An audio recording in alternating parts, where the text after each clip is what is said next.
क्या बताएं? सर वो ना माइक्रोसॉफ्ट स्ट्रीम पे होती है, वहां पे ना वो डाउनलोड नहीं दे रहा। वो क्या जो है ना, ये वाली आईडी यूईटी की जो आपने बनवाई है, इससे साइन इन नहीं हो रहा। ठीक है, तो वो हम फिर किस तरह वहां से डाउनलोड करें या ऑब्जर्व करें? इस तरह तो वो नहीं देखे जा सकते। अच्छा, मेरा साइन इन हो गया था सर, मेरा साइन इन हो गया था, लेकिन वहां पे आ रहा था this video has been deleted. चले देखते हैं उसको। ओके, मैं अभी जाना मैंने सर यूनिवर्सिटी आप आपके लेक्चर के वैसे कंप्रेस करके सर कंप्रेस करके भेज दिया सर वैसे व्हाट्सएप पे यहाँ कंप्रेस करके भी वीडियो इतनी बड़ी होती है, यूजुअली वो जीमेल के थ्रू नहीं जाती। खैर एनीवे देखते हैं ड्राइव उसको। पे।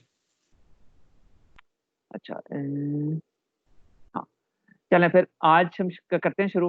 ओके, मैं इस काम करता हूँ, इसको थोड़ा सा ना मैं बड़ा कर देता हूँ ताकि आप लोग इसे पढ़ सकें। जी अब पढ़ा जा रहा सबसे? Yes sir. Okay sir. अच्छा, आज हम आगे चलने लगे हैं जो कि है मतलब अब लो पास फिल्टर की तरफ जाने लगे हैं। उससे पहले हम देखेंगे कि एक आइडियल लो पास फिल्टर क्या होता है। ठीक है, लेकिन उससे पहले बात शुरू वहां से करते हैं कि आखिर ये आइडियल लो पास फिल्टर, इनमें से हर एक वर्ड का मतलब क्या है। तो मैं स्टार्ट एक्चुअली करने लगा हूँ फिल्टर से। ठीक है, the spectral contents of any information bearing signal are bounded. ठीक है, आगे बाद जो भी इंफॉर्मेशन आती है उसकी फ्रीक्वेंसी में से बाउंडेड होती है। वो किसी एक फ्रीक्वेंसी बैंड से शुरू होकर किसी दूसरे फ्रीक्वेंसी बैंड पे खत्म हो रही होती है वो इन्फॉर्मेशन। ऐसा नहीं हो सकता कि आप तक कोई ऐसी इन्फॉर्मेशन आ रही हो जो तमाम फ्रीक्वेंसी बैंड्स पे हो। ठीक है, दैट्स नॉट पॉसिबल। इवन जो मैं आपसे कन्वर्सेशन कर रहा हूँ अभी, ठीक है, ये भी तकरीबन 0 से 4 किलोहर्ट्ज के बीच में ही मैं गुफ्तगू कर रहा हूँ। होपफुली 4 किलोहर्ट्ज से आगे नहीं जा रहा मैं। ओके ठीक है, spectral contents of a speech signal essentially for telephonic communication lies in the frequency band from 300 to 3100 hertz। ठीक है, अगर मैं आपसे गुफ्तगू टेलीफोन पे ना कर रहा होता और मतलब नॉर्मल डे में गुफ्तगू कर रहा होता तो यूजुअली जो फ्रीक्वेंसी बैंड है वो थोड़ा सा ऐसे बढ़ जाता है। ठीक है, हमारी जो कान है वो इस काबिल है कि वो तकरीबन 20 किलो हर्ट्ज तक की गुफ्तगू सुन सकें। हाउएवर हम 20 किलो हर्ट्ज तक की गुफ्तगू जनरेट नहीं कर सकते अपनी ज़ुबान से। हम अपनी ज़ुबान से ज़्यादातर 4 किलो हर्ट्ज तक की फ्रीक्वेंसी जनरेट करते हैं, और अगर बहुत ज़्यादा जोर लगाएं तो 8 किलो हर्ट्ज तक चले जाते हैं। इससे ऊपर नहीं जा सकते हम। ठीक है, to extract the essential information we need a frequency selective system. ठीक है, अच्छा, इसका है कि अगर हमारे तक इन्फॉर्मेशन आ रही है जो कि डिफरेंट फ्रीक्वेंसी बैंड्स की है, और हम उनमें से किसी एक ऐसी इन्फॉर्मेशन में इंटरेस्टेड हैं जो हमारे इंटरेस्ट के फ्रीक्वेंसी बैंड में है, तो हमें सिलेक्ट करना है सिर्फ उसी फ्रीक्वेंसी बैंड को, बाकी फ्रीक्वेंसी बैंड्स को डिस्कार्ड करना है। ठीक है, ये सिलेक्शन जो होती है ये बेसिकली फिल्टरिंग होती है। फिल्टर का भी यही काम होता है कि कुछ काम की चीज़ों को वो पास होने देता है, और जो आपकी काम की चीज़ें नहीं होती उन्हें डिस्कार्ड कर देता है या उन्हें रोक देता है। सबको आवाज़ आ रही मेरी? Yes sir. अच्छा, a filter is a frequency selective system that it only allows frequencies of certain values to pass through and block others। ठीक है, नीचे जो डायग्राम बनी है उसमें भी यही हो रहा है। आपके पास एक इनपुट सिग्नल है। ठीक है, इस इनपुट सिग्नल को आप फिल्टर में से पास करते हैं। वो कुछ जो इंटरेस्टिंग चीज है आपके लिए वो पास थ्रू हो जाती है, बाकी सारी ब्लॉक हो जाती है। एग्जैक्टली वही जो फिल्टर काम कर रहा होता है, बेशक वो कॉफी फिल्टर हो, बेशक वो वैक्यूम क्लीनर का फिल्टर हो, गाड़ी का फिल्टर हो। हर फिल्टर का ये काम होता है कुछ चीजों को ब्लॉक करे, कुछ चीजों को आगे जाने दें। ठीक है, और जो आपके पास आउटपुट सिग्नल आता है वो एग्जैक्टली वो सिग्नल होता है जिसमें आपकी डिजायर्ड फ्रीक्वेंसीज होती है। ठीक है, अच्छा, अब जो फिल्टर होता है उसकी काफी सारी टाइप्स होती हैं। वो लो पास भी हो सकता है, वो हाई पास भी हो सकता है, बैंड पास भी हो सकता है, स्टेप बैंड स्टॉप भी हो सकता है। लो पास फिल्टर इफेक्टिवली क्या काम करता है कि आपके पास जो लो फ्रीक्वेंसीज है उन्हें पास होने देता है और हाई फ्रीक्वेंसीज को ब्लॉक कर देता है। हाई पास फिल्टर जो है वो हाई फ्रीक्वेंसीज को पास होने देता है और लो फ्रीक्वेंसीज को ब्लॉक कर देता है। बैंड पास फिल्टर जो होगा एक पर्टिकुलर बैंड ऑफ फ्रीक्वेंसीज को पास होने देगा, बाकी सबको स्टॉप कर देगा। और बैंड स्टॉप फिल्टर ये काम करेगा कि वो सारी फ्रीक्वेंसीज को पास होने देगा, सिर्फ एक पर्टिकुलर बैंड ऑफ फ्रीक्वेंसीज को स्टॉप कर देगा। ठीक है, आगे बाद जहाँ भी कोई क्वेश्चन हो आप मुझे इंटरप्ट कर सकते हैं। सर बैंड स्टॉप और बैंड पास में रेंज होती है? जी बिल्कुल, इसमें आप रेंज ही बताएंगे। सर आपने क्या है कि लो वाला है ना, उसमें मतलब लो वाली को पास करने देगा, मतलब इसका मतलब सारी ऊपर हाई वाली जितनी भी होंगी वो डिस्कार्ड हो जाएंगी। रेंज पॉइंट 1 होगा। लेकिन हम किस तरह बताएंगे कि हाई फ्रीक्वेंसी कहाँ से शुरू हो रही है हमारी? सर तो एक कट ऑफ फ्रीक्वेंसी होगी इसमें जो ये डिटरमिन कर रही होगी कि उससे नीचे वाली फ्रीक्वेंसीज पास हो रही हैं, उससे ऊपर वाली फ्रीक्वेंसीज पास नहीं हो रही। ठीक है, बैंड स्टॉप और बैंड पास फिल्टर में दो कट ऑफ फ्रीक्वेंसीज होंगी, एक स्टार्टिंग कट ऑफ फ्रीक्वेंसी, एक एंड वाली कट ऑफ फ्रीक्वेंसी। जी सर यही क्वेश्चन है सर, समझ आ गया। जी जी, ये रोल नंबर सर 17 कौन है?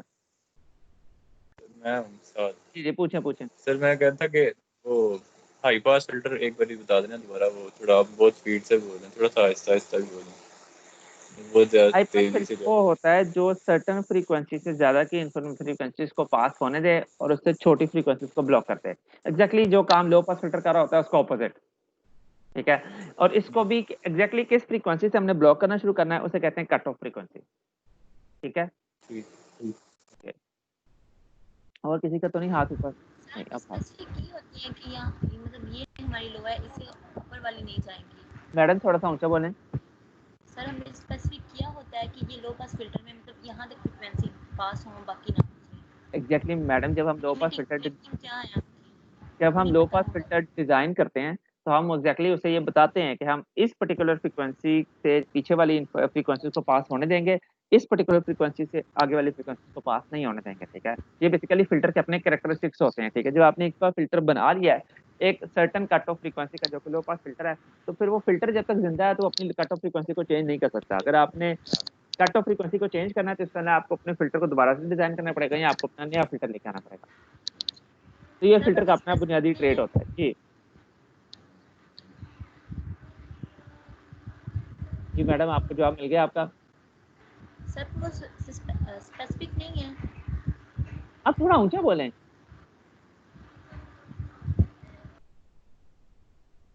हेलो मैडम, छुट्टी कर गई हैं जी। रोल नंबर 50 कौन है? जी सर, मैंने ये पूछना था कि ये इन फिल्टर्स का लाइफ स्पैन कितना होता है? मैडम, अगर आपने अच्छी क्वालिटीज के वो कंपोनेंट्स यूज किए हैं तो लाइफ टाइम, मतलब मुझे बताएं आपके घर में जो रेडियो ट्रांसमिटर है उसका लाइफ टाइम कितना है? सर उसका तो मतलब थ्रू आउट चलता रहता है। हाँ, जब तक कि उसे मतलब हम ना छेड़ें खुद, ठीक है। बिल्कुल, ये अगर आपने जी सर। इलेक्ट्रिकल कंपोनेंट लिया है तो अगर आपने इनको मतलब सर्च नहीं दी, आपने अच्छे कंपोनेंट्स यूज किए हैं तो ये सारी जिंदगी चलते रहते हैं, इन्हें यूजुअली खराब नहीं होते इलेक्ट्रॉनिक कंपोनेंट्स हमारे। जी सर। जी, और कोई क्वेश्चन किसी के पास नहीं? फिर हम आगे चलते हैं। ओके। सर ये जो इंटरनेट होता है इसमें भी फिल्टर्स यूज होते हैं, मतलब जो केबल नेट या ऐसा नेट होता है वायरलेस, उसमें फिल्टर्स यूज होते हैं।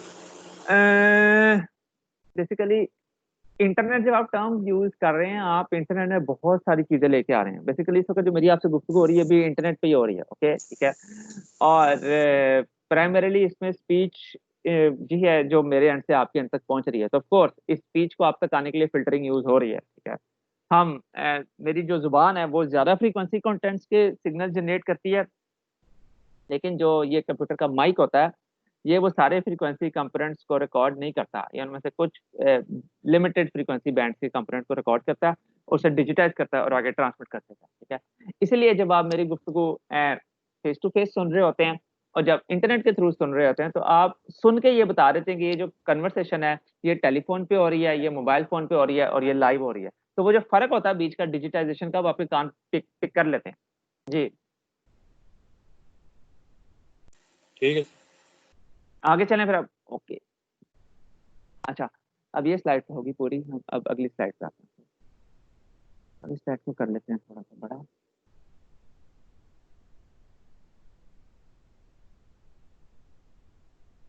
ओके, चलें अब अगली स्लाइड में आगे चलता हूँ, ठीक है। तो प्राइमरीली इंटरेस्ट इज दैट अभी हम बेसिकली जो एक आइडियल लो पास फिल्टर है जो कि फ्रीक्वेंसी सिलेक्टिव फिल्टर है जो कि सिर्फ लो फ्रीक्वेंसीज को पास होने देगा, अब उस पे आगे डिस्कशन शुरू होगी, ठीक है।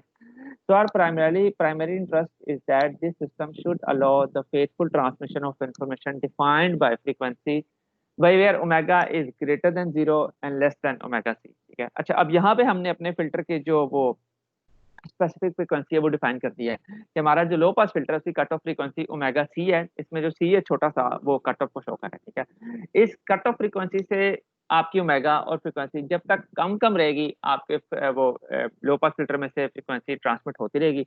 जैसे ही आपकी फ्रीक्वेंसी ओमेगा सी से बढ़ेगी वो फिल्टर से ब्लॉक करना शुरू कर देगा। ओके, क्लियर है यहाँ तक बात? Yes sir. ओके, ठीक है। अच्छा, लास्ट टाइम हमने डिस्टॉर्शनलेस ट्रांसमिशन की कंडीशन पढ़ी थी, किसी को याद है वो? यस सर, दो उसकी प्रॉपर्टीज थी जिसको जी मैडम, मुझे बता दें कौन कौन सी वो दो प्रॉपर्टीज थी?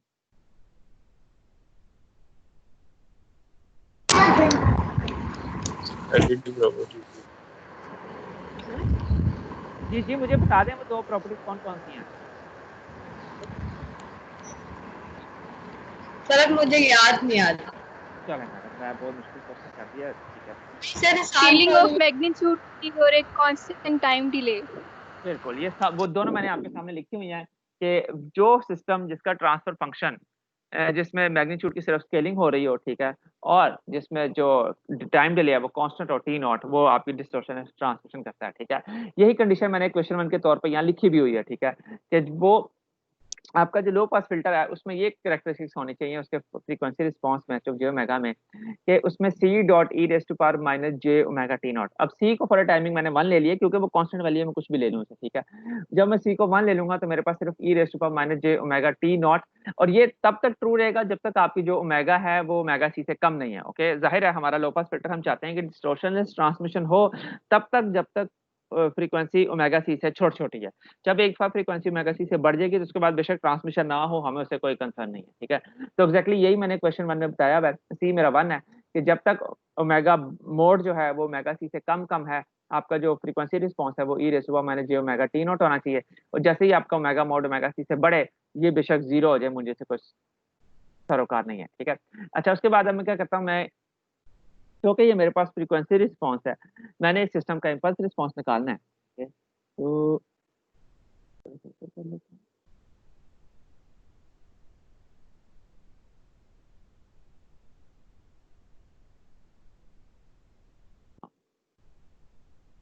अच्छा, मैंने ऊपर उसका फ्रीक्वेंसी रिस्पांस लिखा था, ठीक है। अब मैं उसका इनवर्स फोरियर ट्रांसफॉर्म लेता हूँ क्वेश्चन 1 का।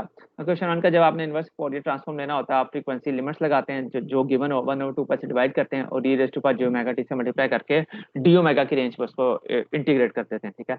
मैंने वही काम यहाँ पे शुरू किया, ठीक है, स्टेप बाय स्टेप मैं आता गया हूँ। नीचे e raise to power j omega t minus t naught omega c minus omega c से माइनस ओमेगा c तक करना है, इन दोनों की लिमिट्स पुट करें। फाइनली आपके पास जो सबसे नीचे वाली एक्सप्रेशन है, आप यहाँ से एक साइन बना लेंगे, ठीक है, यूलर आइडेंटिटी यूज करते हुए, और ये एक्सप्रेशन बनी है 1/पाई t minus t not dot sine into omega c into t minus t not, ठीक है, आगे ब्रैकेट्स पर।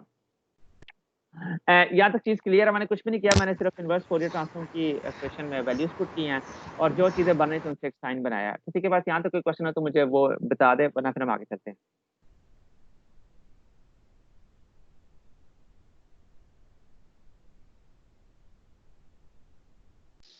ठीक है सर, ये लास्ट वाला एक बता रहा पॉइंट।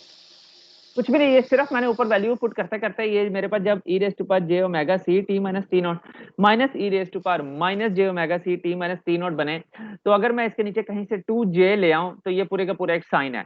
तो मैंने वही किया, मैंने ऊपर नीचे 2 से मल्टीप्लाई किया, ऊपर वाला 2 जो है नीचे वाले 2 से कट गया, नीचे अब 2j बन गया, तो मैंने इस सारे की जगह sine omega c t into t minus t not लिख लिया। अगर आपको कोई प्रॉब्लम है तो यहाँ पे आप मैं यही वाली क्वेश्चन यूज किया जो कि मैं एक बार बोल देता हूँ, आप इसे अपने पास लिख भी लें कि e raise to power minus e raise to power j theta minus e raise to power minus j theta over 2j is equal to, जी जी 2 से आपने मल्टीप्लाई किया, 2 से डिवाइड किया, 1/2 पाई तो पहले ही था, एक तो 2 से कट गया, बाकी 2 कहाँ गया?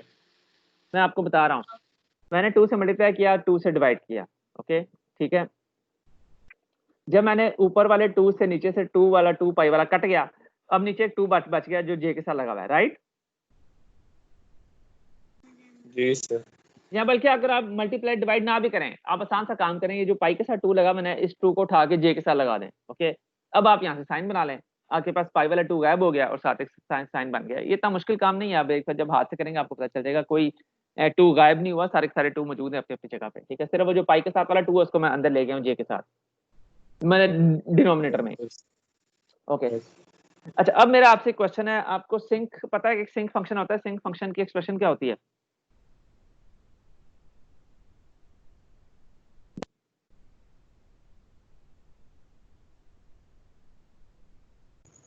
सर हमने इसका इनवर्स फोरियर लिया क्यों है? क्योंकि मैडम हमारे पास फ्रीक्वेंसी रिस्पांस पता है, हमें इसका इम्पल्स रिस्पांस नहीं पता, हम इसका इम्पल्स रिस्पांस कैलकुलेट करना चाहते हैं, इसलिए।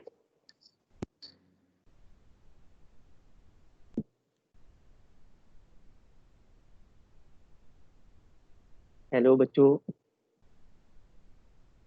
जी सर। जी मुझे बताएं, सिंक फंक्शन पढ़ा आपने आज तक?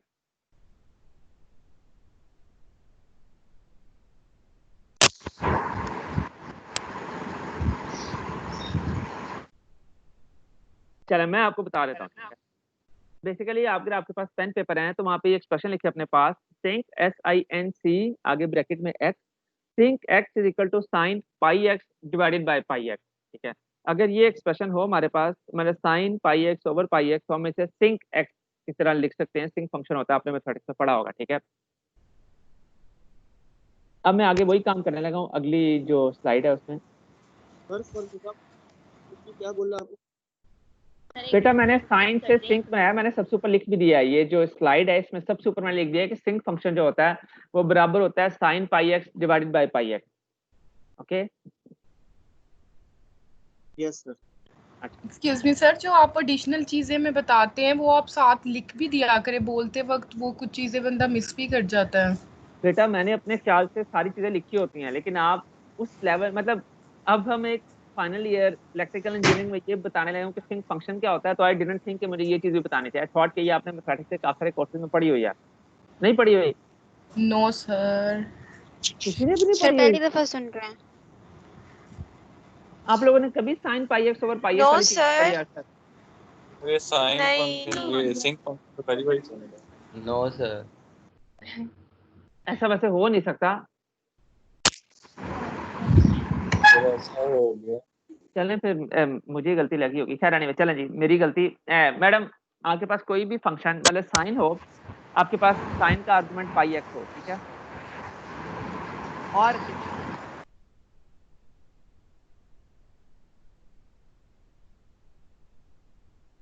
यार सर चले गए, सर की आवाज नहीं आ रही।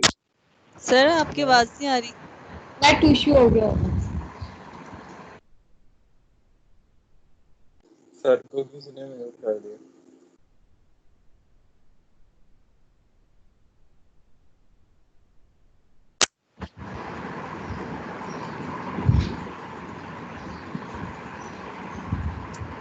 सर म्यूट तो हो ही नहीं सकते, सर ने तो प्राइवेसी चेंज कर दी। फिर क्या? म्यूट नहीं हो गए, वो नेट इश्यू हो गया होगा। सर कुछ ढूंढ रहे हो? यार वैसे एक्सप्रेशन देखा नहीं है, साइन थीटा ओवर थीटा पढ़ा तो हुआ हमने। तो सिंक से कब पढ़ा है? थीटा ओवर थीटा सिंक पढ़ा से ना। तो नहीं ये पढ़ा। सैंडविच थ्योरम है, कोई सैंडविच नहीं थ्योरम है, देखा लेकिन हुआ, उसमें कहीं सिंक भी नहीं नहीं था। देखा हुआ, पहली दफा जिंदगी में देख रहे हैं। तारा ऐसे ना बोलो। सितारा कल ख्वाब में आए थे ये एक्सप्रेशन, अजीब है यार। यार सर नहीं पढ़ा ऐसे ही हुआ। करते हैं। सर कहते हैं आपने ये मॉडलिंग और उसमें पढ़ा होगा, फिर इतनी सारी चीजें तो हम ऐसे ही छुड़वा दी हैं कि आपने पढ़ा होगा। ऊपर से मानना सारा ना क्या करो भी तो सर रही है, हमने ये हक किया कभी हुआ कहीं है। देखा है। हद हो गई यार आपने।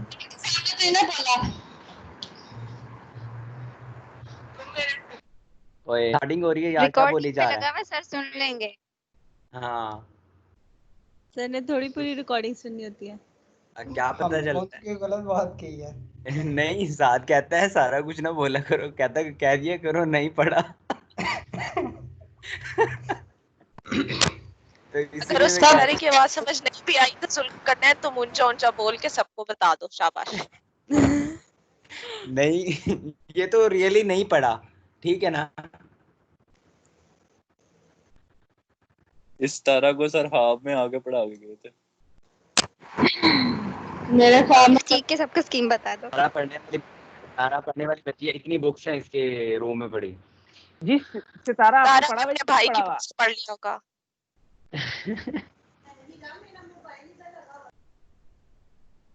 हेलो सर मैंने कई एक्सप्रेशन देखा हुआ, लाइक वो साइन थीटा और थीटा था ना, सिर्फ इसमें पाई एक्स का ही डिफरेंस है ना, मैंने ये बोला। लेकिन वो सैंडविच थ्योरम था, उसमें सर लिमिट वो भी थी। पाई हो रहा है। हाँ बस तो मुझे पता है, मैंने एक्सप्रेशन बोला।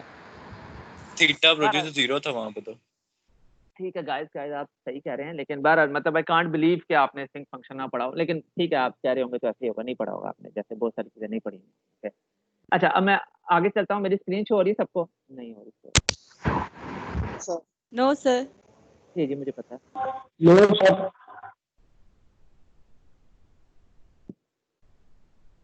जी अच्छा, अब मेरी आवाज आ रही है सबको? Yes sir. अब बिल्कुल वही जो पिछले पेज के पिछली स्लाइड के एंड में हमने एक साइन बनाया था, ठीक है, अब हमें पता है कि अगर साइन के आर्गुमेंट के अंदर पाई एक्स हो और डिनोमिनेटर में भी पाई हो, वही आर्गुमेंट हो, ठीक है, तो हम उसे सिंक एक्स की फॉर्म में लिख सकते हैं, ठीक है।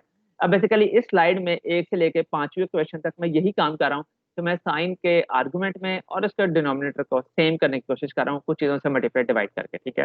ये सिर्फ मैथमेटिक्स है, आप इसे बाद में देखेंगे, आपको पता चल जाएगा, ठीक है। अल्टीमेटली मैं जिस रिजल्ट तक पहुंचता हूँ वो मैं शो कर देता हूँ आपके सामने। अच्छा, फाइनली जो एक्सप्रेशन 5 है ना, ये मेरे पास फाइनल एक्सप्रेशन बनी है, ठीक है। इसका जो इम्पल्स रिस्पॉन्स है एक लो पास फिल्टर का जिसमें डिस्टॉर्शनलेस ट्रांसमिशन हो रही हो, ठीक है, जिसका फ्रीक्वेंसी रिस्पॉन्स हमारे पास पिछली स्लाइड पे गिवन था, जो कि e⁻j⍵t0 था, जब तक ओमेगा ओमेगा सी से कम है तब तक, ठीक है। तो उस सिस्टम का जो इम्पल्स रिस्पॉन्स बना स्मॉल h ऑफ t, वो बराबर बना omega C divided by pi sinc बड़ी ब्रैकेट खुलेगी omega C divided by pi into t minus t naught छोटी ब्रैकेट बंद बड़ी ब्रैकेट बंद। ठीक, क्लियर है यहाँ तक बात? सर समझ नहीं आ रही है, आपने क्वेश्चन 2 कैसे ये मतलब ये क्यों मल्टीप्लाई किया ओमेगा सी से डिवाइड भी किया? बेटा तो मैं हट नहीं जाएगा ओमेगा सी। बेटा मैंने इस साइन से सिंक बनाना बेसिकली, ओके, मैंने इसके लिए सारा कुछ किया, ठीक है। सिंक बनाने के लिए जो बुनियादी चीज चाहिए होती है वो ये चाहिए होती है कि आपके पास साइन के आर्गुमेंट में भी पाई थीटा आ रहा हो और उसके डिनोमिनेटर में पाई थीटा आ रहा हो, ठीक है। तो ये जो मल्टीप्लिकेशन डिवीजन की है मैंने पाई से और ऊपर नीचे, ये बेसिकली मैंने यही काम करने के लिए की है। सारी सारी मैथमेटिक्स है कि मेरे पास मेरी काम की चीज बन जाए। आप अगर इसको खुद सॉल्व करने बैठेंगे तो आपको पता चल जाएगा एक्जेक्टली क्या हुआ, ठीक है। तो मैं उस मैथमेटिकल डिटेल में नहीं जा रहा क्योंकि वो इस कोर्स का प्रीव्यू नहीं है। मैं फिलहाल क्वेश्चन 5 तक आ रहा हूँ जो मेरा अल्टीमेट रिजल्ट है, ठीक है। फाइनली जो एक्सप्रेशन बनी है मेरे पास वो omega C by pi sinc omega C by pi T minus T naught है, ओके। ये एक्सप्रेशन क्लियर है एटलीस्ट सबको? No sir. क्या प्रॉब्लम है? तो असल में हमने पढ़ा नहीं ना, हो तो मेरे को समझ नहीं आ रही कि किस तरह हम मल्टीप्लाई डिवाइड कर रहे हैं। बेटा मैथमेटिक्स में पढ़ी मल्टीप्लाई डिवाइड पढ़ा हुआ है। सर ऊपर से खुद सॉल्व नहीं किया ना, इसलिए एंड वाली जो है वो खुद ब खुद बन गई, इसलिए पता नहीं चल रहा। जी जी बिल्कुल, इसलिए मैं आपसे चाहता हूँ आप जब इसे खुद सॉल्व करेंगे, फिर अगर नहीं बनती तो प्लीज मुझ तक वापस आए, ओके, ठीक है। अच्छा, अब मैं एक्सप्रेशन 5 को लेके आगे चल रहा हूँ। बेसिकली हमने एक सिंक बनाया, ठीक है। अब ये एक्सप्रेशन 5 जो है मैं इसको प्लॉट करने लगा हूँ, ठीक है। इसे प्लॉट करने के लिए मुझे कुछ चीजों का पता होना चाहिए। इनमें से वेरिएबल क्या है, एक तो टी नॉट कांस्टेंट है, मुझे ये पता होना चाहिए, एक ओमेगा सी कांस्टेंट है, मुझे ये पता होना चाहिए, ठीक है। For the timing sake of simplicity मैं टी नॉट को 0 ले लेता हूँ और ओमेगा सी को 1 ले लेता हूँ, ओके, ठीक है। अच्छा, अब सिंक का जो एम्पलीट्यूड है वो 1/पाई है। आप में से किसी के पास अगर कैलकुलेटर है तो वो 1/पाई कैलकुलेट कर सकता है अभी?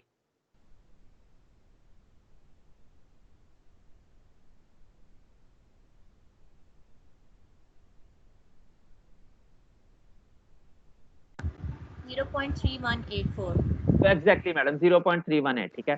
तो अगर आप ये जो स्क्रीन शेयर हुई है यहाँ पे जो मैंने फाइनली सबसे नीचे सिंक बनाया है, अगर इसका एम्पलीट्यूड देखें तो यहाँ पे मैंने 0.318 लिखा हुआ है। क्लियर?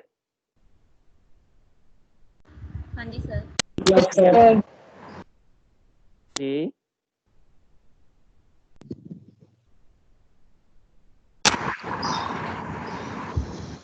सर 1 से डिवाइड उसको, अच्छा ठीक है। अच्छा, ये रोल नंबर 17 कौन है? सर मैं वो सवाल ही अच्छा पूछना था कि वो 1/पाई क्यों है, तो वो खुद समझ आ ओके गया। चलें। अच्छा अच्छा अच्छा, अब एक ध्यान में रखिएगा कि जब आपके पास साइन की एक्सप्रेशन दी होती है तो आप साइन की एक्सप्रेशन से साइन का प्लॉट बना सकते हैं, ओके, ठीक है। बिल्कुल एग्जैक्टली यही काम मैंने यहाँ पे किया। आपके पास सिंक की एक्सप्रेशन हो तो आप सिंक की एक्सप्रेशन से सिंक का प्लॉट भी बना सकते हैं, ठीक है। जो सिंक फंक्शन होता है वो हमेशा इसी तरह का दिखता है, ठीक है। बेसिकली मेन लोब जो 0 पे होता है उसका एम्पलीट्यूड सबसे ज्यादा होता है, उसके बाद सिंक फंक्शन नीचे आता है और आहिस्ता आहिस्ता आहिस्ता आहिस्ता आहिस्ता वो डिके होता जाता है, फाइनली 0 को वो रीच कर जाता है इंफिनिटी पे। ये काम पॉजिटिव एक्सिस पे भी होता है, ये काम नेगेटिव एक्सिस पे भी होता है। क्लियर है ये बात यहाँ पे? Yes sir.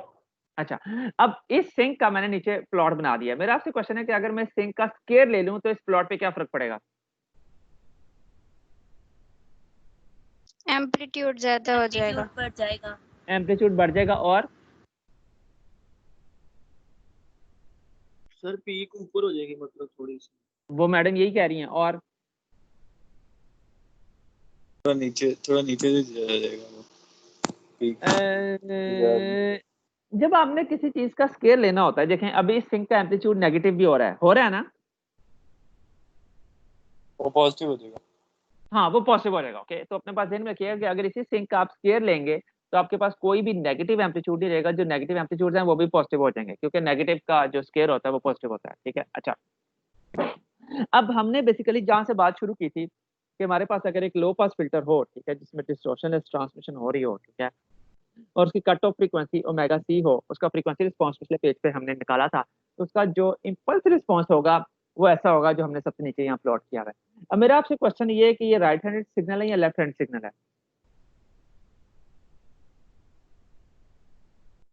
सर अगर आपने स्केयर लिया है ना तो फिर तो ये राइट हैंडेड होगा क्योंकि पॉजिटिव वैल्यूज आएंगी। बेटा राइट हैंडेड लेफ्ट हैंडेड का स्केयर लेने से कोई फर्क नहीं है, उसका वो डिपेंडेंसी नहीं होती। राइट हैंडेड लेफ्ट हैंडेड आपको ये बता रहा होता है कि आपके सिग्नल में मतलब पास्ट की वैल्यूज हैं या फ्यूचर की वैल्यूज हैं। ओके ठीक है, स्केयर लेने से सिर्फ इस सिग्नल का जो एम्पलीट्यूड जहाँ नेगेटिव हो पॉजिटिव हो जाएगा। अच्छा मेरा अभी भी आप लोगों से क्वेश्चन है, ये राइट हैंड सिग्नल है या लेफ्ट हैंड सिग्नल है? सिर्फ राइट हैंडेड है। जीरो से इस तरफ कोई चीज नहीं है इसके टाइम वो फ्रीक्वेंसी एक्सिस में सर है लेकिन लेफ्ट हैंडेड तो मुझे तो ये डिले आ रहा है, दोनों लग रहा है। सर डिले तो आ रहा है।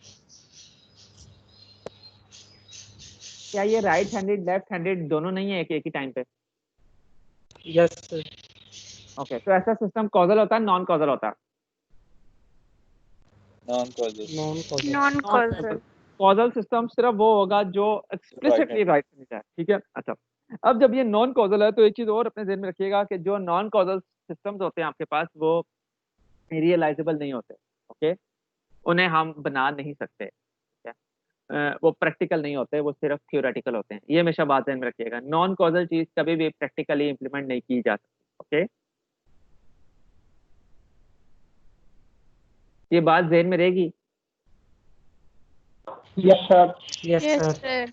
Yes sir. अच्छा, और एग्जैक्टली क्या चीज है इस सिस्टम में जो इसे नॉन प्रैक्टिकल बना रही है वो हम अभी आगे जाके देखते हैं आगे वाली स्लाइड्स पे। यहाँ तक किसी को और तो कोई क्वेश्चन नहीं, मैं आगे मूव करने लगा हूँ। जो चीज आपने अपने ध्यान में रखनी है वही ध्यान में रखनी है कि अगर लो पास फिल्टर हो जिसका फ्रीक्वेंसी रिस्पॉन्स ऐसा हो, so उसका एम्पलीट्यूड 1 हो, 0 से लेके कट ऑफ फ्रीक्वेंसी तक, और जैसे ही कट ऑफ फ्रीक्वेंसी है उसका एम्पलीट्यूड 0 हो जाए एकदम, ठीक है, उस सिस्टम का इम्पल्स रिस्पॉन्स ऐसा दिखता है। और ये कैसा है? ये सिंक है जिसका amplitude omega C by pi है, और इसका जो ड्यूरेशन ऑफ मेन लोब है जिसमें इसका वो मतलब इसकी विड्थ जो है वो 2 पाई बाई ओमेगा सी है। ठीक है, इसका मतलब ओमेगा सी को जितना बढ़ाते जाएंगे ये ड्यूरेशन ऑफ मेन लोब उतनी कम होती जाएगी, ओमेगा सी को जितना कम करते जाएंगे ड्यूरेशन ऑफ मेन लोब उतनी ही ज्यादा बढ़ती जाएगी। क्लियर?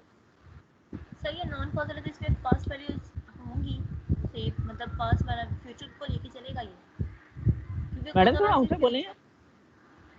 सर कॉजल वाला जो हमारे पास सिर्फ फ्यूचर और प्रेजेंट वैल्यूज देता है, तो ये पास्ट वाला भी देगा क्योंकि ये नॉन कॉजल है। नहीं, ये चूंकि लेफ्ट हैंडेड और राइट हैंडेड है, इसमें फ्यूचर वैल्यूज भी हैं, इसमें पास्ट वैल्यूज भी हैं। प्रेजेंट तो हम एग्जैक्टली 0 के ऊपर बैठे हैं, राइट? ठीक है, जो कि फ्यूचर वैल्यूज को आप इंप्लीमेंट नहीं कर सकते, मतलब वो अंदर नहीं आप उसको रियलाइज कर सकते, इसलिए सिस्टम रियलाइजेबल नहीं होता। ठीक है, अगर ये सिस्टम पूरे का पूरा सिर्फ राइट हैंडेड हो तो ये रियलाइजेबल है, तो ये इम्प्लीमेंटेबल है। ठीक है, हमेशा बेशक टाइम डोमेन हो बेशक फ्रीक्वेंसी डोमेन हो, अगर वो चीज 0 एक्सिस के लेफ्ट साइड पे मौजूद है तो अब इसका वो नॉन कॉजल है, वो नॉन रियलाइजेबल है। Okay okay sir. चलें अब मैं अगली स्लाइड पे जी मेमोरी वाला सिस्टम होगा कि सिस्टम विद मेमोरी होगा? सिस्टम क्या फिर से बताएं? सिर्फ मेमोरी लेस होगा कि मेमोरी होगी इसकी? मेमोरी लेस सिस्टम वो होता है जो सिर्फ और सिर्फ प्रेजेंट वैल्यू पर डिपेंड करे। ओके ठीक है, मेमोरी वाला सिस्टम वो होता है जो अपने पास कुछ वैल्यूज को स्टोर भी करे। ठीक है, अब ये सिस्टम है, मुझे बताएं इसकी वैल्यू सिर्फ 0 पे है, प्रेजेंट पे है, या इसके अलावा भी इसके पास वैल्यूज हैं? काफी है, पास्ट भी है, फिर इसके पास काफी सारी मेमोरी होगी। ओके ठीक है, एक्सक्यूज मी सर। सर ये बेटा एक्सक्यूज मी सर। जी पूछो। सर ये लास्ट में आपने बताया था ओमेगा सी वाला कि वो इंक्रीज होगा ड्यूरेशन का, सर वो क्लियर नहीं हुआ, वो क्या चीज थी? ये जो मैंने फोटो बनाई है सबसे एंड में, उसके ऊपर मैंने लिखा हुआ है duration of main lobe equal to 2 pi by omega C. Okay, और जो ड्यूरेशन ऑफ मेन लोब है उसको मैंने स्पेसिफाई भी किया है कि वो क्या चीज है। आपको दिखाई दे रहा है ये? Yes sir. मुझे बताएं ओमेगा सी को कम ज्यादा करने से मेन लोब की ड्यूरेशन पे क्या फर्क पड़ेगा?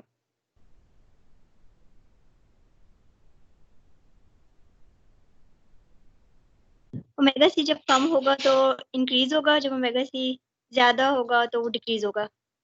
एग्जैक्टली यही कहा था मैंने। ओके सर, क्लियर हो गया। ओके चलें, और कोई क्वेश्चन किसी के पास?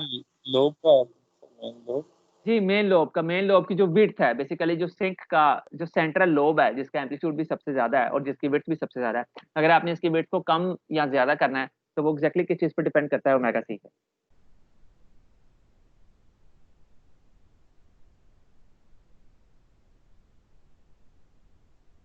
Okay sir. ओके अब हम चलते हैं आगे, और ये स्लाइड हो गई पूरी। अब हम आते हैं स्लाइड पे।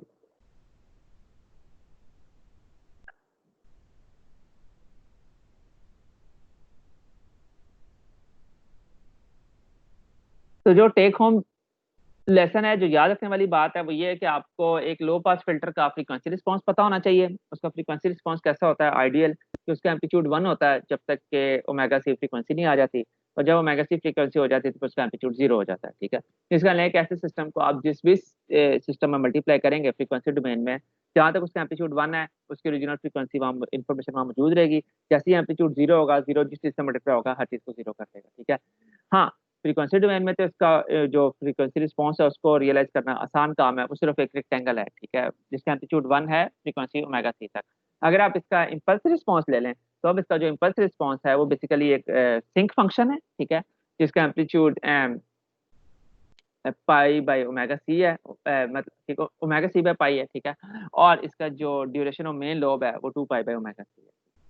अच्छा, उसके बाद हम वापस आते हैं यहाँ पे transmission of rectangle pulse through an ideal low pass filter. ठीक है, सबसे पहले रेक्टेंगल ट्रांसमिशन क्या होती है? बेसिकली आपके पास जो भी कम्युनिकेशन हो रही है, किसी भी किस्म की डिजिटल कम्युनिकेशन हो रही है, ठीक है, और डिजिटल कम्युनिकेशन ऑलमोस्ट हर तरफ हर जगह डिजिटल कम्युनिकेशन ही हो रही होती है। ठीक है, हम करते क्या है, हम अपनी इन्फॉर्मेशन को बाइनरी में कन्वर्ट कर लेते हैं। ठीक है, बाइनरी सिस्टम पढ़ा हुआ आप लोगों ने कि वो भी नहीं पढ़ा हुआ? पढ़ा हुआ है सर। पढ़ा हुआ बाइनरी बाइनरी सिस्टम क्या होता है कि आप किसी भी इंफॉर्मेशन को 1 0 0 1 की फॉर्म में कन्वर्ट कर लेते हैं। ठीक है, और उसके बाद इन बिट्स को आप ट्रांसमिट कर देते हैं। ठीक है, इन बिट्स को ट्रांसमिट करने का तरीका क्या होता है कि जब आपके पास बिट 1 हो, बेसिकली सबसे पहले आप चूज करते हैं कि आपके पास टाइम पी पीरियड क्या होगा। ठीक है, टाइम पीरियड चूज कर लेते हैं अपना, अज्यूम करते हैं कैपिटल टी। ठीक है, इसका अलावा 0 से कैपिटल टी तक अगर आपके पास एम्पलीट्यूड 1 था तो आप 5 वोल्ट की एक कांस्टेंट एम्पलीट्यूड ट्रांसमिट करते हैं अपनी लाइन पे। ठीक है, 5 वोल्ट 2 वोल्ट कोई भी स्पेसिफिक वैल्यू। ठीक है, अच्छा उसके बाद टी तक आपने ये कर दिया ट्रांसमिट। अब आपके पास अगली बिट अगर 0 है तो कैपिटल टी से लेके 2 कैपिटल टी तक आप 0 वोल्ट ट्रांसमिट करेंगे। ठीक है, अच्छा अब 2 टी तक पहुंच गए आप। अब 2 टी से आगे फर्दर 3 टी तक अगर आपके पास एम्पलीट्यूड 0 है तो यस येट अगेन आप 0 वोल्ट ट्रांसमिट करेंगे। ठीक है, अब अज्यूम करते हैं कि 3 कैपिटल टी से 4 कैपिटल टी तक आपके पास येट अगेन जो एम्पलीट्यूड है वो 1 हो गया। तो अब येट अगेन अब 5 वोल्ट या जो वोल्ट जो भी आपने डिसाइड किया वो ट्रांसमिट करेंगे। ये बेसिकली यहाँ पे फिगर बना के मैं शो भी कर रहा हूँ उसको। ठीक है, ये होती है आपके पास रेक्टेंगुलर ट्रांसमिशन। ठीक है, बाइनरी ट्रांसमिशन यूजुअली इसी फॉर्म में होती है। ठीक है, बाइनरी ट्रांसमिशन सर हम बाइनरी ट्रांसमिशन कर क्यों रहे हैं? मैडम किस तरह इंफॉर्मेशन को एक जगह से दूसरी जगह ट्रांसमिट करें, मुझे ये बताएं। मतलब मैं जानना चाह रहा हूँ आपके जहन में आइडिया क्या है, हम किस तरह की ट्रांसमिशन करें? ठीक है सर। जी जी, मैं आपका आइडिया पूछना चाह रहा हूँ, हो सकता है आपके पास कोई बेहतर आइडिया हो। नहीं सर, कंप्यूटर में ऐसे होता है ना, जो सिग्नल ट्रांसमिट करते हैं हम वो बाइनरी में कन्वर्ट करके फिर कंप्यूटर रिकॉर्ड करता है। हाँ, और सिर्फ कंप्यूटर ही नहीं, ऑलमोस्ट आपने जो स्पेस प्रोब्स भेजनी होती हैं सोलर सिस्टम के दूर दराज प्लैनेट्स की तरफ जो अब से 30-40 साल पहले गई हैं, वो भी अभी तक हमारे साथ बाइनरी ट्रांसमिशन ही कर रही हैं। ठीक है, बाइनरी ट्रांसमिशन का फायदा क्या होता है, देखें सबको ये स्क्रीन शो हो रही है मेरी? Yes sir. ठीक है, यस सर। अज्यूम करते हैं कि जो स्पेस प्रोब थी उसने ये जो डाटा ये भेजा आप तक 1 0 0 1 0 1। ओके, अब हमारी जो वो स्पेस शटल थी जो प्रोबली प्लूटो से भी आगे निकल गई है, ठीक है, उसकी जो उसने ट्रांसमिशन की वो हम तक पहुंचने में ही कोई तकरीबन 36-40 घंटे लग जाते हैं। ठीक है, जब वो 36-40 घंटे होने के बाद हम तक पहुंची स्ट्रीम, ठीक है, तो जो एम्पलीट्यूड 1 था वो 1 नहीं रहा, वो शायद थोड़ा सा बढ़ गया, 1.1 हो गया, थोड़ा सा कम हो गया किसी बिट में, 0.8 0.7 हो गया, हो सकता है ना ऐसा, ये कोई गलत बात तो नहीं कर रहा मैं, ऐसा ही है? Yes sir. ठीक है, तो अब हम क्या करते हैं कि रिसीवर एंड पे, जो इस अर्थ पे जो हमने रिसीवर लगाया हुआ है, हम क्या करते हैं कि हम एक डिसीजन वैल्यू लेते हैं। डिसीजन वैल्यू लेते हैं, ये जो मैंने फिगर सामने बनाई हुई है जिसमें हम जो 1 है वो 1 वोल्ट पे ट्रांसमिट कर रहे हैं और जो 0 है वो 0 वोल्ट पे ट्रांसमिट कर रहे हैं। हम जो डिसीजन वैल्यू लगाते हैं वो लगाते हैं हम 0.5 वोल्ट पे। ओके, तो हम ये डिसाइड कर लेते हैं कि अगर कोई भी सिग्नल एम्पलीट्यूड, ठीक है, ड्यूरेशन t से 2t तक, 2t से 3t तक, या किसी भी एक कैपिटल t में अगर वो एम्पलीट्यूड 0.5 से बड़ा है तो इसका मतलब है कि जो स्पेस शटल था उसने 1 ट्रांसमिट किया था। अगर मैं एम्पलीट्यूड 0.5 वोल्ट से छोटा है तो इसका मतलब स्पेस शटल ने 0 ट्रांसमिट किया था। अगर मैं ऐसा करूंगा तो कोई इशू तो नहीं इसमें, ऐसे ही करना चाहिए। सर अगर 0.5 पे आ जाए फिर? बेटा उस एक केस स्टडी को हम बाद में छोड़ देते हैं, उसको भी हम चले हम 0 में शामिल कर लेते हैं। अगर 0.5 और 0.5 से छोटा है तो इसका मतलब है कि स्पेस शटल ने 0 ट्रांसमिट किया था। अगर 0.5 से बड़ा है तो इसका मतलब स्पेस शटल ने 1 ट्रांसमिट किया था। इस डिसीजन थ्रेशोल्ड को लेके किसी को इशू तो नहीं, यही लेना चाहिए कि कुछ और लेना चाहिए हमें? यही लेना चाहिए था। यही लेना चाहिए है, बिल्कुल सही बात है। ओके, बाइनरी ट्रांसमिशन का फायदा ये होता है कि आपके पास सिर्फ एक डिसीजन थ्रेशोल्ड होता है, उससे ऊपर वाली वैल्यूज को आप 1 कंसीडर करते हैं, उससे नीचे वाली वैल्यूज को आप 0 कंसीडर करते हैं। ठीक है, अगर आप बाइनरी के अलावा कोई और ट्रांसमिशन लें, जैसे आप यहाँ पे 4 लेवल ट्रांसमिशन ले लें, 4 लेवल ट्रांसमिशन होता है 0 1 2 3। ओके, तो आप क्या करेंगे कि आपके 3 डिफरेंट डिसीजन वैल्यूज बनेंगी, और जितनी ज्यादा डिसीजन वैल्यूज बनती हैं उतने ज्यादा एरर के आने के चांसेस ज्यादा होते हैं, उतनी ज्यादा आपकी कॉम्प्लेक्सिटी बढ़ जाती है। ठीक है, तो एरर को भी सबसे कम रखने का तरीका ये कि डिसीजन एक ही हो। ठीक है, मतलब यहाँ तो आप पास हैं या फेल हैं। अगर बीइंग अ टीचर मुझे ये असाइनमेंट दे दी जाए कि मैंने आपको सिर्फ ये डिसाइड करना है एट द एंड कि आप पास हैं या फेल हैं, तो ये मेरे लिए बहुत ज्यादा आसान काम है रादर देन कि आपकी ग्रेडिंग की जाए कि ए किसका है, ए प्लस किसका है, बी किसका है, सी किसका है। आसान बात। Yes sir. ठीक है, तो बिल्कुल हम यूजुअली अपने इंजीनियरिंग सिस्टम्स को सिंपल भी रखते हैं, उनकी मेमोरी भी कम रखते हैं, उनको कॉस्ट एफिशिएंट भी रखते हैं। तो बाइनरी ट्रांसमिशन रिसीवर एंड के लिए, ट्रांसमिशन एंड के लिए, सब एंड के लिए आसान भी होती है, सस्ती भी होती है और एफिशिएंट भी होती है। ठीक है, क्लियर यहाँ तक? जी सर डिसीजन वैल्यू जो है वो सिर्फ रिसीवर के पास होगी या वहां से जो सेंडर है उसके पास भी कोई ऐसी होगी? मतलब रिसीवर डिसीजन ने तो वैल्यू अपनी तरफ से 10 ट्रांसमिट किया, उसको डिसीजन लेने की क्या जरूरत है? अब देखें, मैंने अपनी तरफ से आपको दिया लेक्चर, ठीक है, अब ये लेक्चर आपको समझ आ रहा है या नहीं आ रहा है ये डिसाइड आप करेंगे या मैं करूंगा? हम नहीं करेंगे, आप करेंगे, एग्जैक्टली। और अगर कोई चीज नहीं समझ आ रही तो वापस फीडबैक मुझे आप देंगे या मैं दूंगा? हम देंगे। आप देंगे, बिल्कुल ठीक है। तो रिसीवर एंड तो अपनी तरफ से एक वो वफादार किस्म की ट्रांसमिशन कर रहा है, 10010 ट्रांसमिट कर दिया उसने। ठीक है, ये रिसीवर एंड ने डिसाइड करना है, क्योंकि उस तक पहुंचते पहुंचते बिट्स का बेड़ा गर्क होगा। मतलब आप तक पहुंचते पहुंचते हो सकता है मेरा लेक्चर समझ आ रहा हो या ना आ रहा हो। ठीक है, तो आप मुझे बताएंगे कि सर प्लीज इसको ऐसे ठीक करें, इसको ऐसे ठीक करें। तो यहाँ पे रिसीवर अपने एंड पे डिसाइड करेगा कि ट्रांसमीटर ने 1 भेजा था या 0 भेजा था। ट्रांसमीटर तो अपनी तरफ से 1 0 भेज रहा है। ये जो बीच में चैनल है आपका, प्लूटो से लेके जमीन तक का जो चैनल है, जो इतना डिस्टेंस है जो वो बिट ट्रांसमिट करके आई है, उस चैनल ने बेसिकली 1 को किसी जगह उसका एम्पलीट्यूड थोड़ा सा बढ़ा दिया है, किसी जगह उसका एम्पलीट्यूड थोड़ा सा कम कर दिया है। ऐसा भी हो सकता है कि कुछ एक ड्यूरेशन में वो 1 के एम्पलीट्यूड को कम करते करते 0.3 वोल्ट कर दे। अब क्या होगा मुझे बताएं रिसीवर एंड पे आपके पास? तो थोड़ा सा वो चेंज हो जाएगी ना बिट, मतलब यहाँ थोड़ा बढ़ सा जाएगी। पूरा चेंज हो जाएगा। आपने जो इंफॉर्मेशन में चेंज आ 1 जाएगी। भेजा था, रिसीवर ने, ट्रांसमीटर ने जो आपको 1 भेजा था, अब वो रिसीवर एंड पे आपके पास एज ए 0 डिकोड हुआ है। इसका ना आपके पास एरर आ गया है। यस सर, ट्विटर में भी पूरी एरर बिट नहीं चेंज हो गई है, बिट बिट चेंज चेंज हो गई है। ठीक है, तो ये एरर इसलिए आता है कि आपकी जो चीज जब डिसीजन लेते हैं, डिसीजन लेने के बाद चीज आपने डिकोड किया वो एक्चुअली वो नहीं थी जो ट्रांसमीटर ने भेजी थी। तो एरर इस वजह से आता है। तो हमारे जो सिस्टम होते हैं उनमें सर्टेन लेवल ऑफ एरर हम बर्दाश्त कर लेते हैं। अगर उससे ज्यादा एरर हो तो फिर वो हमसे बर्दाश्त नहीं होता। ओके, जिस तरह सम टाइम अगर आप कोई चीज डाउनलोड कर रहे हो, ठीक है, और अगर इंटरनेट ब्रेक हो जाए तो सम टाइम आप उस डाउनलोड को रिज्यूम कर लेते हैं, सम टाइम आप उस डाउनलोड को रिज्यूम नहीं कर पाते। ठीक है, क्योंकि जब इंटरनेट ब्रेक हो रहा था तो उस वक्त आपके पास कुछ 1-0 बिट्स थी जो उल्टी सीधी डिसीजन में हो गई हैं ट्रांसमिट। ठीक है, तब आपसे रिज्यूम नहीं हो पा रहा। Okay,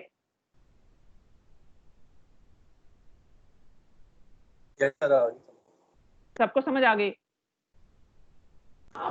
yes sir. Ideal system में एरर कितने होने चाहिए?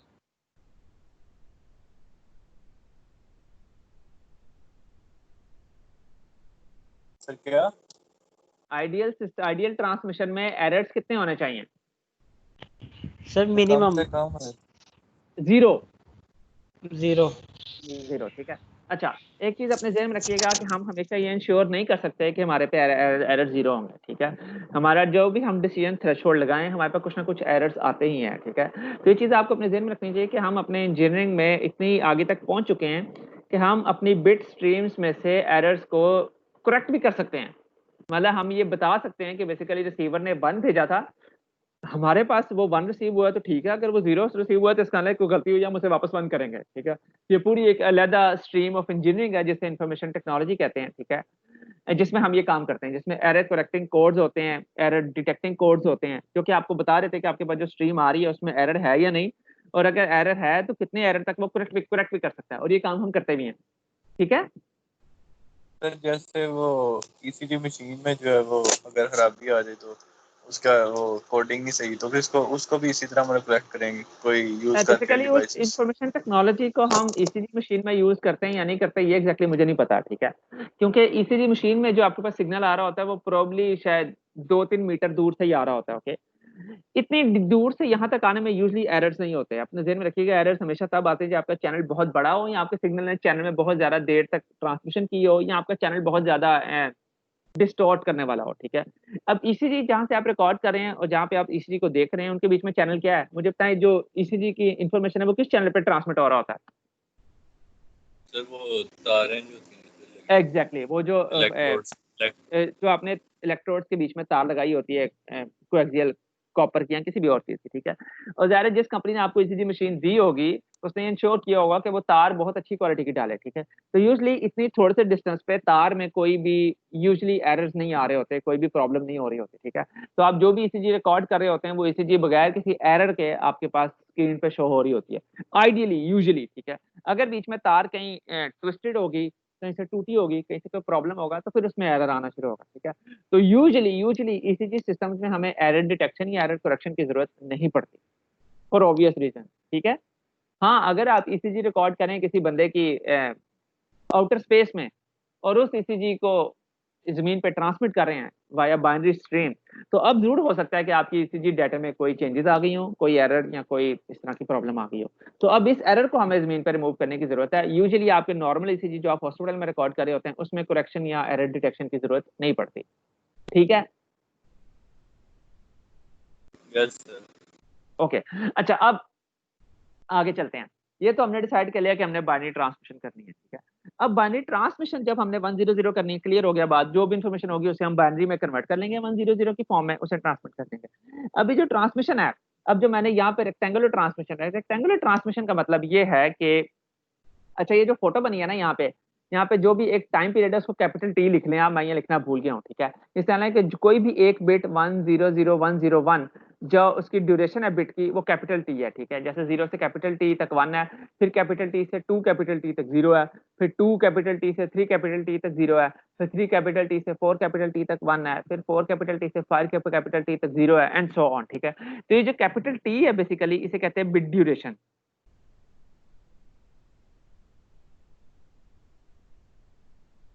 किसी के पास कोई क्वेश्चन तो नहीं अभी तक? सर क्या कहते हैं, आपकी वॉइस कटी थी। बिट ड्यूरेशन, कितनी देर तक हम 1 ट्रांसमिट करेंगे, कितनी देर तक हम 0 ट्रांसमिट करेंगे। हर बिट की ड्यूरेशन टी है। हर बिट की ड्यूरेशन टी होगी मैडम, हमेशा ध्यान में रखिएगा, कैपिटल टी, ये चेंज नहीं होगी।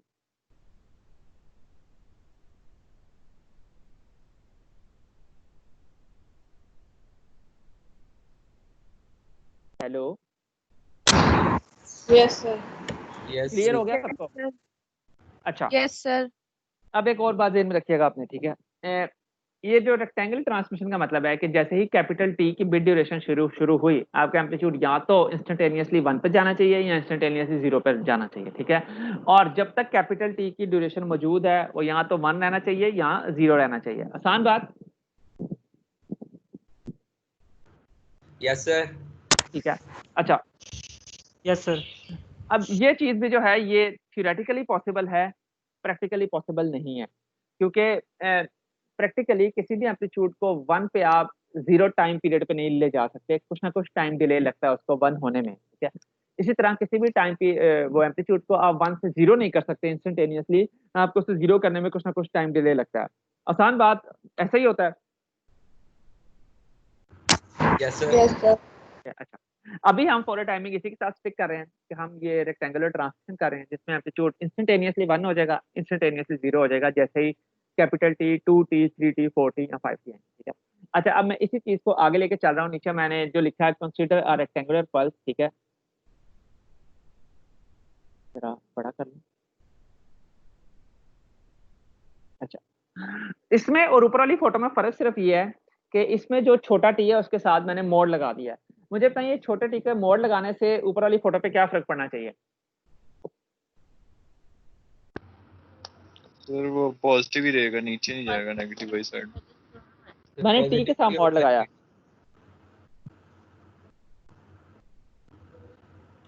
सर मतलब वो फर्स्ट क्वाड्रेंट के अंदर ही रहेगा, वो सेकंड क्वाड्रेंट भी बदल के जा सकता है। दोनों टाइम नेगेटिव और पॉजिटिव दोनों होते हैं ना मॉड। ठीक, एक सेकंड।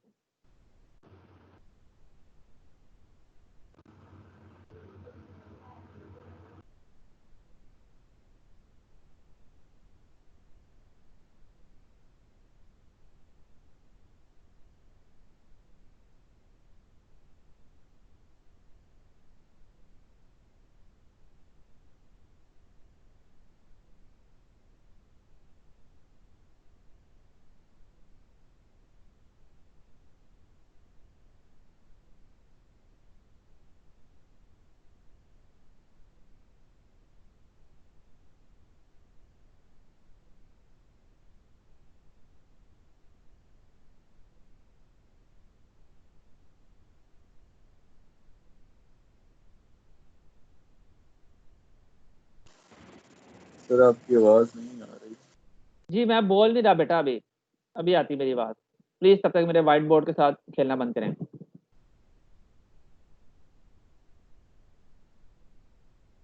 जी मेरा व्हाइट बोर्ड शो हो रहा है आप सबको?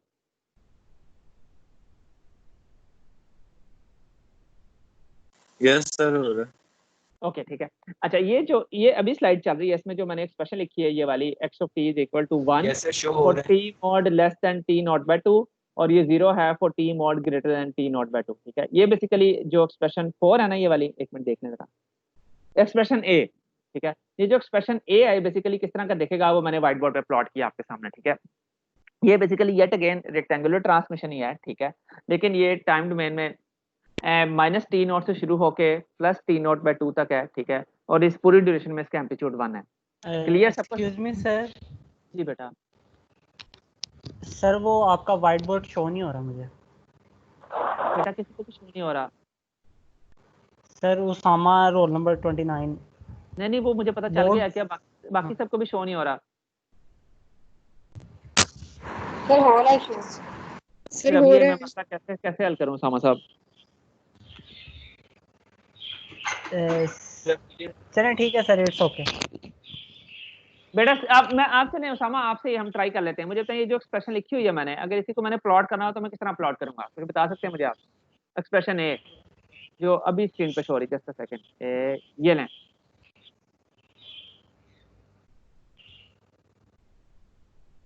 सर मुझे कुछ भी शो नहीं हुआ।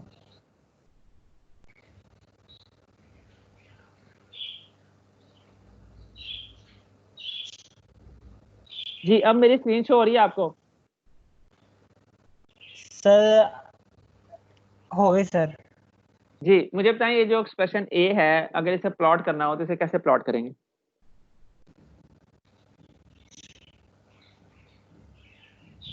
सर जो मोड है t/2 जो ग्रेटर है। जी जी सर इसको प्लॉट करेंगे हम जो है हमारे पॉजिटिव एक्स एक्सिस पे। अच्छा, और जो नीचे वाली लाइन है उसका क्या करेंगे? सर वो नेगेटिव एक्स एक्सिस पे आएगी, अपवर्ड उसका एम्पलीट्यूड जो है ना, वो नीचे वाला जो है ना उसका एम्पलीट्यूड नहीं बताया हुआ, ऊपर वाले का एम्पलीट्यूड 1 होगा। चलें मैं बारह नीचे वाले का 0 कीजिएगा, मैं आपको जुबानी पे आता हूँ कि किस तरह का दिखेगा। बेसिकली आपके पास जो एक्स एक्सिस होता है उस पर स्मॉल टी होता है, ऐसा ही है, ठीक है। और जो वाई एक्सिस होता है उस पर आपके पास एम्पलीट्यूड होता है, ठीक है। आपके पास स्मॉल टी पे मोड लगा हुआ है, तो इसका अंदर ये पॉजिटिव और नेगेटिव दोनों साइड पे ये बात हो रही है, ठीक है। आपने जो उसका एक्स एक्सिस है उस पे पॉजिटिव साइड पे T0/2 और नेगेटिव साइड पे -T0/2, इन दोनों के बीच में एक लाइन लगा देनी है जिसका एम्पलीट्यूड 1 होगा। बेसिकली ये वही एक्स ऑफ टी है, ओके। Yes sir. चलें, अच्छा अब इस एक्स ऑफ टी और जो पिछली रेक्टेंगुलर ट्रांसमिशन थी उसमें फर्क ये था कि पिछली रेक्टेंगुलर ट्रांसमिशन आपके पास टाइम पॉइंट 0 से स्टार्ट हो रही थी, ये वाली जो रेक्टेंगल है ये टाइम पॉइंट -T0/2 से स्टार्ट हो रही है। क्लियर है ये बात सबको? यस। ओके चलें, अच्छा अब इस रेक्टेंगल पल्स है, ठीक है, इसका एम्पलीट्यूड 1 है और इसकी ड्यूरेशन है T0, क्योंकि पॉजिटिव साइड पे भी T0/2 है, नेगेटिव साइड पे भी T0/2 है, दोनों T0/2 को ऐड करेंगे तो एक पूरा T0 बन जाएगा, ठीक है। This rectangular pulse is passed through an channel with an ideal low pass filter whose impulse response we have already calculated in previous section with h of t is equal to omega c by pi sin omega c t by t minus t0 over omega c t minus t0, ठीक है। अब हमारे पास input signal है x of t जो कि हमारी rectangular pulse है और इसको हम अपने लो पास फिल्टर से पास गुजार रहे हैं, जिसका हमने इम्पल्स रिस्पांस कैलकुलेट किया कुछ देर पहले जो कि h of t है, ठीक है। अब मुझे बताएं कि हमने एक y of t कैलकुलेट करना है, ठीक है, और हमारे पास इनपुट भी है और चैनल का इम्पल्स रिस्पांस भी है, तो हम क्या करेंगे इन दोनों के साथ कि मेरे पास आउटपुट आ जाए।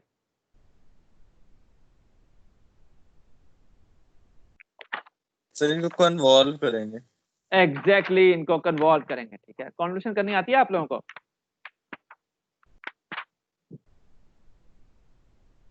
जी सबको आती है? पढ़ी हुई है सबने? पढ़ी हुई है। गुड, चलें अब अगली स्लाइड पे चलते हैं और हम यही काम करने की कोशिश करते हैं, ओके।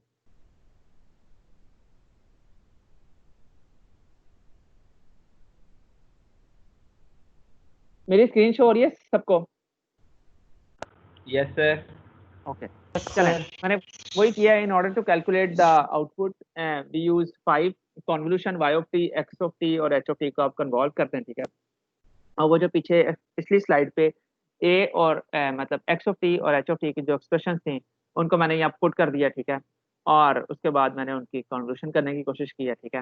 बेसिकली ये जो सारी की सारी स्लाइड है from this point and onwards, ये बेसिकली हो ये रहा है कि कन्वोल्यूशन करने के लिए, ठीक है, मैंने जो ओमेगा जो मेरा लैम्डा है फिर को लैम्डे को अज्यूम किया है omega C into T minus T naught minus tau के, ठीक है, क्योंकि ये एक्सप्रेशन थी ऊपर वाली ये काफी कॉम्प्लिकेट हो रही थी, ठीक है। उसके बाद पुट करके ये जो एक्सप्रेशन ये कट रही है, हाँ एक्सप्रेशन एफ है, ठीक है, यहाँ पे बेसिकली मैंने इसे 2 पार्ट्स में डिवाइड कर दिया है, ठीक है। उसके बाद मैंने एक अपनी तरफ से आर्बिट्ररी फंक्शन अज्यूम किया है जिससे मैंने एस आई इंटू यू का नाम दिया, ठीक है। ये कैसे कैलकुलेट हो रहा है इसमें मैं नहीं चाहता अभी डिटेल में जाएं, ठीक है, क्योंकि बेसिकली ये जो कन्वोल्यूशन का इंटीग्रल है ये एलिमेंट्री फॉर्म में कैलकुलेट नहीं हो सकता, ठीक है। इसे कैलकुलेट करने के लिए आपको पावर सीरीज यूज करनी पड़ेगी, ठीक है। और पावर सीरीज यूज करने के बाद जस्ट अ सेकंड मैं आपको एक बार शो कर दूं। सर थोड़ा स्लो करें, बोलें सर, बहुत स्पीड से जा रहा है। मैं आपको थोड़ा स्लो कर देता हूँ बेटा, जस्ट अ सेकंड, मैं फिर ना इसे आ जाता हूँ। अच्छा आपको मेरी स्क्रीन शो हो रही है अब? Yes sir. अच्छा बेसिकली हमारे पास चैनल का इम्पल्स रिस्पांस मौजूद है,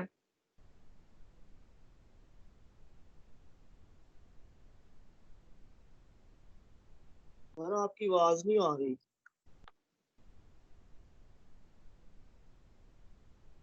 हमारे पास चैनल का इम्पल्स रिस्पांस मौजूद है एच ऑफ टी का। Yes sir. ठीक है, और एच ऑफ टी एक आइडियल लो पास फिल्टर है, आसान बात। Yes sir. वो इम्पल्स रिस्पांस किस तरह का था? वो था सर रेक्टेंगुलर था ना, मतलब दोनों साइडों पे था, पॉजिटिव भी नेगेटिव। इम्पल्स रिस्पांस रेक्टेंगुलर था? एच ऑफ टी की बात कर रहे हैं? जी जी एच ऑफ टी की बात कर रहा हूँ। नहीं वो पॉजिटिव वो था, वो लेफ्ट हैंडेड भी था और राइट हैंडेड भी था क्या? सिस्टम का नॉन कॉजल अरे नाम क्या था उस फंक्शन का? फंक्शन का कितना मुश्किल सवाल पूछ देता हूँ मैं, है ना? सर भूल गया मालूम नाम? Sir sinc sine function function yes जी, सिंक सिंक कहना सिंक फंक्शन सिंक एक आइडियल जी, एक आइडियल लो पास फिल्टर जो था उसका इम्पल्स रिस्पॉन्स था वो एक सिंक फंक्शन था। ओके, ठीक है। उस सिंक फंक्शन को हमने कन्वॉल्व किया एक रेक्टेंगुलर पल्स से जो कि हमारे पास एक्स ऑफ टी थी -t0/2 से शुरू हो रही थी प्लस t0/2 तक जा रही थी। ठीक है, यस। अच्छा, उसे कन्वॉल्व करने के बाद जो मेरे पास आउटपुट आई, ठीक है, बेसिकली उस कन्वोल्यूशन को मैथमेटिकल फॉर्म में नहीं कैलकुलेट किया जा सकता, उसके लिए पावर सीरीज यूज करनी है। लेकिन अल्टीमेटली जो आपके पास रेक्टेंगुलर पल्स थी जो उस चैनल में से गुजरी, उसके बाद जब आपके पास रिसीवर एंड पे मिली तो वो रेक्टेंगुलर पल्स जो थी वो इस तरह की बन चुकी है जो आपके पास स्क्रीन पे मैं शो कर रहा हूँ अभी। ठीक है, मैं इसको थोड़ा सा बड़ा भी कर देता हूँ। ओके, ये जो आपको स्क्रीन पे फिगर शो हो रही है, तीनों फिगर शो हो रही हैं आपके पास अब? Yes sir. इनमें से सबसे ऊपर ए वाली फिगर है ना, ये बेसिकली वही है। ठीक है, जब आपने एक सर, रेक्टेंगुलर पल्स जी सर इंटरनेट इश्यूज की वजह से आपकी आवाज़ आना बंद हो जाती है, तो आप ये रिकॉर्डिंग शेयर कर दीजिएगा। पिछली भी नहीं हुई, अभी ये वाली भी नहीं हुई, ये वाली भी हो। रिकॉर्डिंग तो मैं करता ही हूँ, वो बाद में नहीं खुलती, मैं क्या करूँ अब? सर क्योंकि इंटरनेट इश्यूज की वजह से क्लास रह जाती है या क्लास में से आउट हो जाते हैं और फिर बाद में समझ नहीं आती क्योंकि काफ़ी चीज़ें मिस हो जाती हैं, तो फिर सर रिकॉर्डिंग भी नहीं होती, तो फिर इस वजह से प्रॉब्लम होती है। चलें, आज मैं पूरी कोशिश करूंगा रिकॉर्डिंग आपको मिल जाए। आज तो कोई नहीं आपको क्लास से बाहर निकाल रहा। हेलो सिराज कोई भी नहीं निकाल सकता। अच्छा, और आज कोई म्यूट भी नहीं कर रहा सर आपको? बट नेट इशू की वजह से डिस्कनेक्ट हो रहे हैं ना। अच्छा, चलें फिर मैडम, मैं एक वक्त एक ही मसला हल कर सकता हूँ, नेक्स्ट टाइम के लिए फिर मैं सोचता हूँ अभी इंटरनेट इशू करके किया जाए। जी जी सर आप ड्राइव पे अपलोड किया करें। सर सलार ने एक सोल्यूशन ढूंढा था। बच्चों ने यही कहा था कि आपकी वीडियो इस तरह मतलब ओपन नहीं हो रही, तो सर ने ना अपना यूट्यूब चैनल बना के उस पर डाल दी हुई है। अगर आप ये कर सकते हैं तो वहां से भी हम देख सकते हैं चैनल से। सर सलार ने ये चलें मैं यूट्यूब चैनल खोल लेता हूँ फिर अपना, मुझे आप टाइम दें, बाय नेक्स्ट टाइम मैं खोल लेता हूँ यूट्यूब चैनल। ठीक है चलें, ओके। अच्छा, अब बात वही ध्यान में रखनी है, हमारे पास एक रेक्टेंगुलर पल्स थी जिसका एम्पलीट्यूड 1 था -t0/2 से लेके +t0/2 तक। ठीक है, उसको हमने एक ऐसे चैनल में से गुजारा जिसका इम्पल्स रिस्पॉन्स था जो एक सिंक फंक्शन था। ठीक है, जब हमने उसको इस चैनल में से पास किया वो इससे कन्वॉल्व हो गया। बेसिकली ये जो चैनल था ये एक आइडियल लो पास फिल्टर था, हमने थोड़ी देर पहले डिसाइड किया था। तो जो आपके पास आउटपुट y ऑफ t आई वो किस तरह की दिखेगी? वो बेसिकली इस फिगर में, जो फिगर ए है ना, इसके साथ y ऑफ t लिखा भी हुआ है, सबको शो हो रही है ये? अच्छा, अब मुझे बताएं, हमने तो अपने एंड से रेक्टेंगुलर पल्स भेजी थी, क्या यहाँ पे रेक्टेंगुलर पल्स आ रही है आपके पास? दोनों का मिक्सचर आ रही समवट, ठीक है। अच्छा, अब ये जो फिगर ए है, फिगर बी है जो राइट साइड पे ऊपर है, और नीचे फिगर सी है जो सबसे नीचे है। इन तीनों में फर्क ये है कि मैंने सिर्फ ओमेगा सी की वैल्यू चेंज किया। अगर आप ओमेगा सी की वैल्यू बड़ी लेंगे तो आपके पास फिगर ए आएगी, अगर जैसे कि 4π/t। अगर आप ओमेगा सी की वैल्यू 2π/t लेंगे तो फिगर बी आएगी, अगर आप ओमेगा सी की वैल्यू 0.4π लेंगे तो फिगर सी आएगी। मुझे बताएं सबसे बेहतर फिगर कौन सी है इनमें से जो समवट रेक्टेंगुलर पल्स के करीब तरीन है? ए सर, ए सर, बिल्कुल ए। इसका मतलब जितनी आपकी फ्रीक्वेंसी ज्यादा होगी, कट ऑफ फ्रीक्वेंसी, उतनी ही ज्यादा बेहतर है कि आपकी जो रेक्टेंगुलर पल्स है वो पास हो जाएगी थोड़ी बहुत डिस्टॉर्शन के साथ।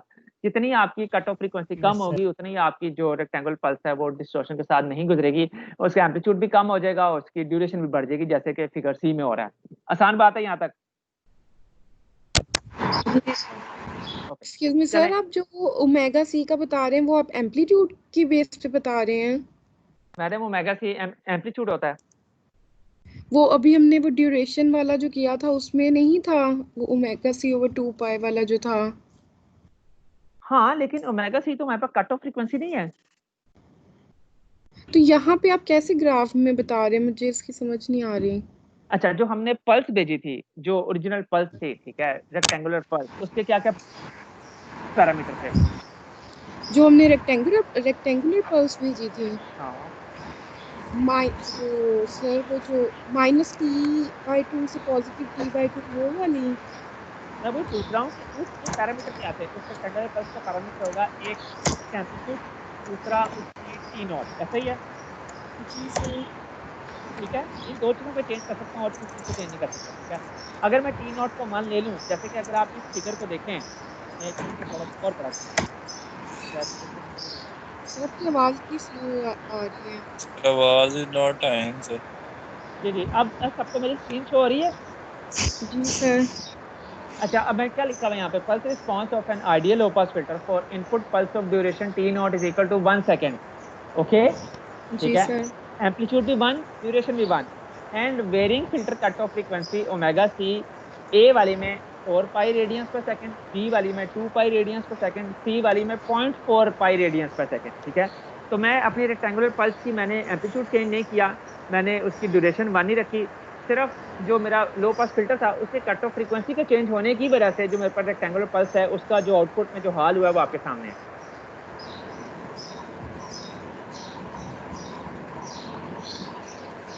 जी सर। ठीक है, अच्छा एक काम करते हैं, हम आज यहीं पे ब्रेक लगाते हैं, ठीक है? नेक्स्ट टाइम मैं इसको यहीं से कंटिन्यू करूंगा और मैं इस वाले को थोड़ा सा मजीद दोबारा बेहतर तरीके से एक्सप्लेन भी कर दूंगा नेक्स्ट टाइम। मुझे लगता है शायद थोड़ा मुश्किल हो गया आज के लिए। ओके, इशू तो नहीं कोई इसको लेके अभी तक? हाँ सर। ठीक है, जो लास्ट नो फिगर सर। आज की जो आपके सामने शो हो रही है, yes sir.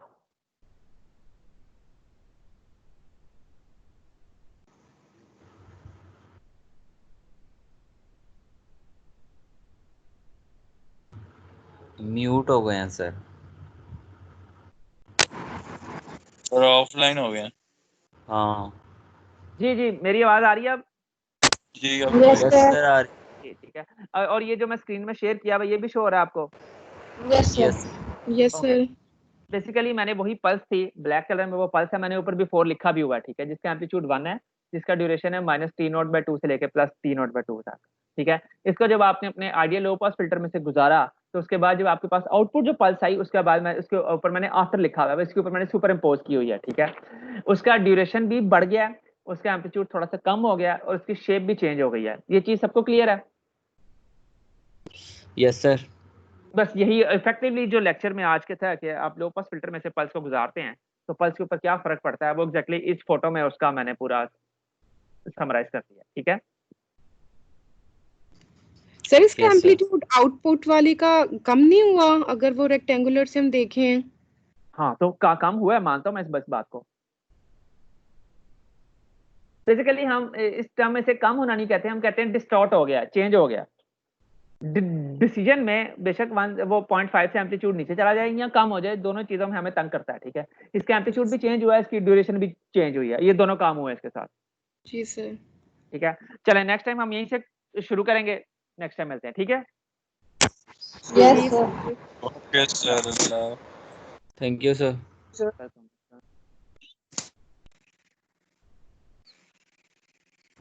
Excuse me sir.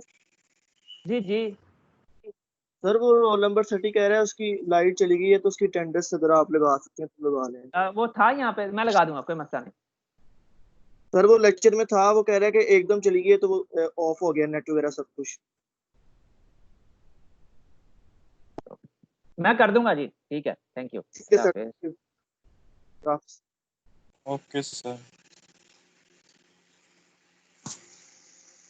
Sir ने रिकॉर्डिंग ऑफ नहीं की। सर रिकॉर्डिंग ऑफ कर दें। Hello sir. Hello hello hello. मैंने रिकॉर्डिंग नहीं ऑफ की। सर चले गए हैं। हाँ सर तो चले गए लेकिन सर ने लीव करेंगे रिकॉर्डिंग तो नहीं खुद ऑफ ही हो की। जाएगी ऑफ। हाँ जी सर, ऑफ नहीं की अभी रिकॉर्डिंग, चले भी सर गए। ने करनी है, हमने थोड़ी करनी है। लीव करेंगे तो खुद ही हो जाएगी ऑफ। अच्छा चलो ठीक चलो है। जाओ फिर, अरसलान आप यहाँ क्या कर रहे हो?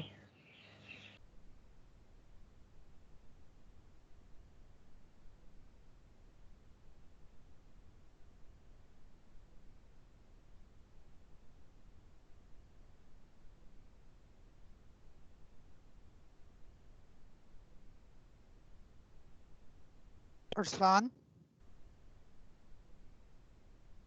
अरसलान